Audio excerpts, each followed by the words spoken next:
Pinabalik na ng NBA ang refereeing si Eric Lewis pagkatapos na ito'y magretiro way back 2023. Siya ay inimbestigahan at sinuspende ng NBA way back 2023 dahil dinepensa niya ang kanyang sarili sa mga NBA fans gamit ang isang dummy account sa Twitter.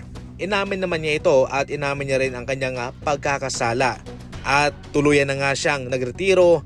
Kaya itinigil na rin po ng NBA ang pag-iimbestiga sa kanya. Pero sa ngayon ay ibabalik siya ng NBA mga idol. Natapos na rin po niya ang stress counseling. Sa mga nagdaang taon, itong si Eric Lewis ay nag-officiate sa NCAA basketball game. Pero ngayon mga idol, ang kanyang unang assignment bago siya makabalik fully sa NBA ay mag-officiate muna siya mga idol sa isang laban sa NBA G League. Sa mga hindi pa nakakaalam, nag-viral noon itong si Eric Lewis nang ipinakita mismo ni Patrick Beverley ang kamera sa kanya nang hindi niya tawagan ang foul ni Jason Tatum kay LeBron James.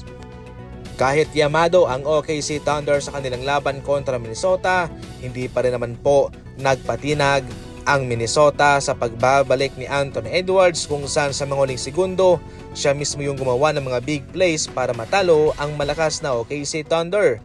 Simula sa kanyang dagger 3-pointer at nasundan pa ito sa kanyang crucial na block sa OKC Thunder at kanyang naagaw pa yung bola kay Shai Gilgeous-Alexander na siyang nagpanalo sa kanila. Kaya sa mga pumili na suportahan itong Minnesota sa labang ito, paldong-paldo sila.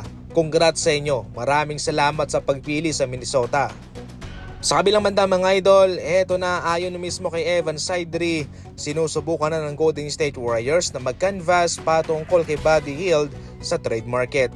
Sa ngayon ay binaba na nga ni Coach Steve Kerr ang kanyang playing time at minsan na nga siya ginagamit sa rotation ni Coach Steve Kerr.